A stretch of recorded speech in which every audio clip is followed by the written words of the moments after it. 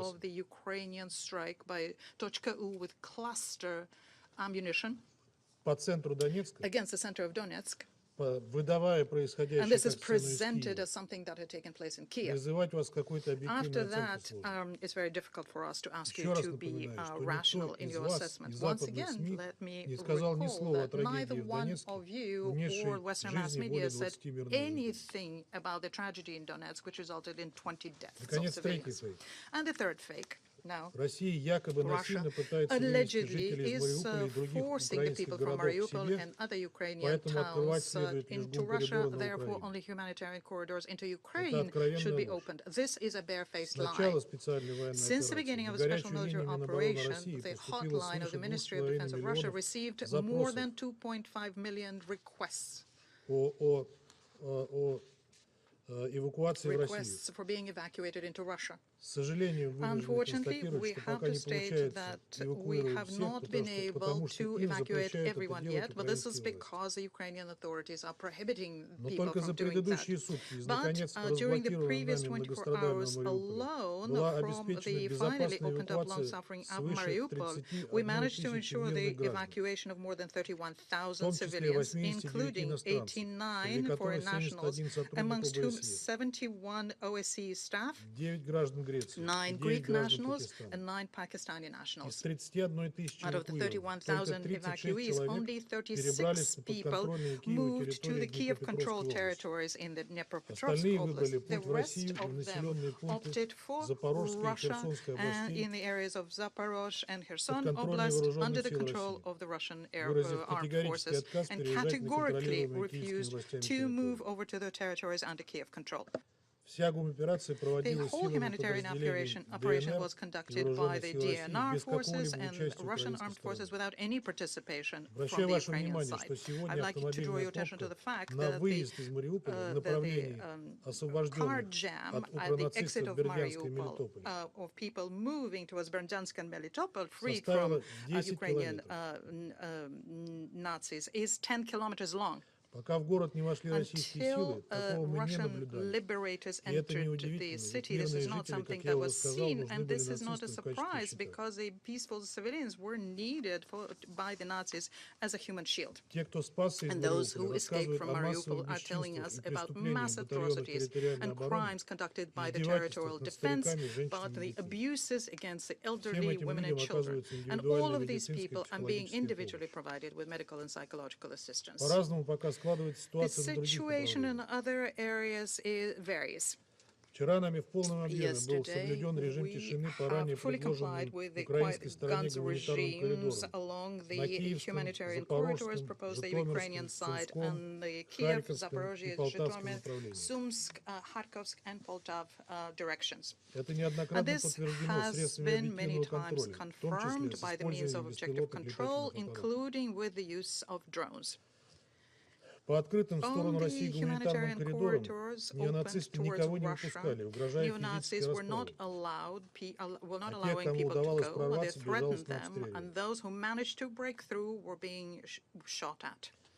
Вчера на Харьковском Yesterday, направлении in в the очередной Kharkov раз под direction, обстрел once попала again, автобусная there колонна с was a беженцами, column of buses full of двигавшимися по гуманитарному refugees. They're moving коридору в along the сторону России. humanitarian corridor towards Russia. В It результате was 4 being человека shelled. погибли и As есть a раненые. result, 4 people died and they're injured. Однако, несмотря на все But трудности и despite all of the препятствия, только за difficulties and all прошлые of the сутки, без impediments, участия Киева, during из yesterday опасных alone, районов нам without the удалось participation of эвакуировать Kiev, we managed to 12 evacuate from dangerous 440 areas человек, из них 12,440 people, 2242 ребенка. out of them 2,242 children. Всего с начала специальной военной Overall, операции since the beginning of special military 271 operation, 231 already человек, из которых 271,000 people, 58 out of them 422 это дети, 58,000 children have been evacuated. пересекли границу России, They have crossed the border of Russia.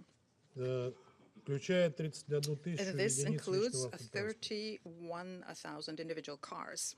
Мы готовы принять и And we больше stand людей. ready В to take субъектах even more. Российской Федерации In продолжает subjects of Russian функционировать Federation, свыше we have more than 9,5 тысяч 9.5 пунктов временного thousand размещения. points of temporary housing.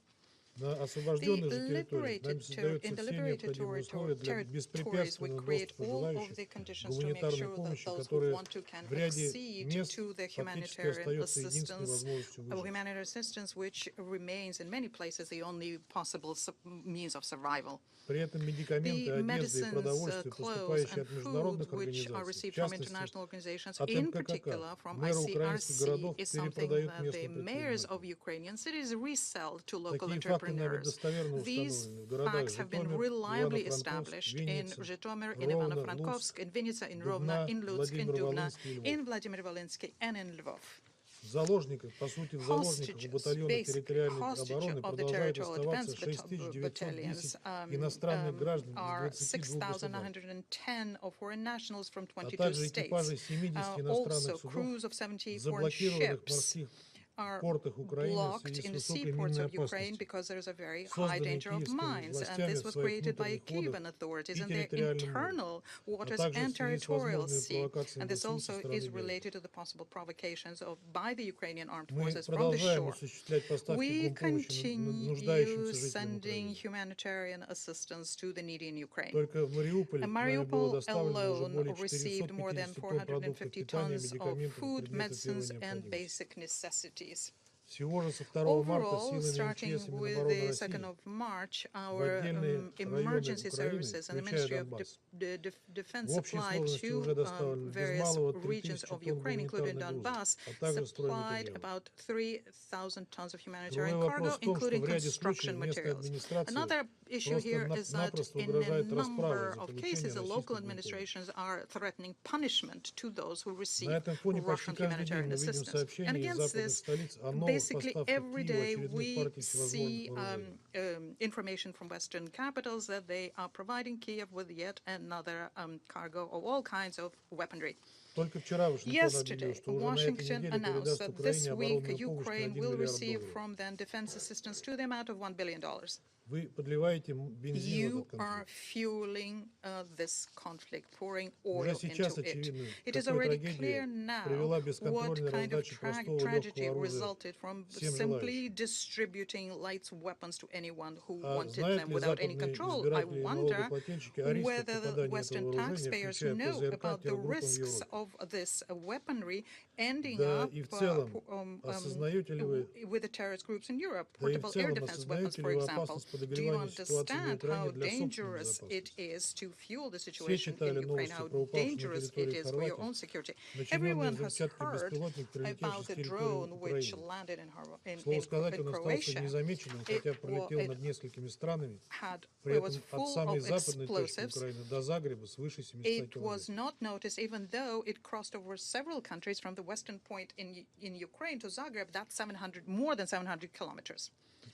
Господин председатель, с сожалением констатирую, что Украина, как была для наших западных коллег пешкой геополитической борьбе против России, так и осталась.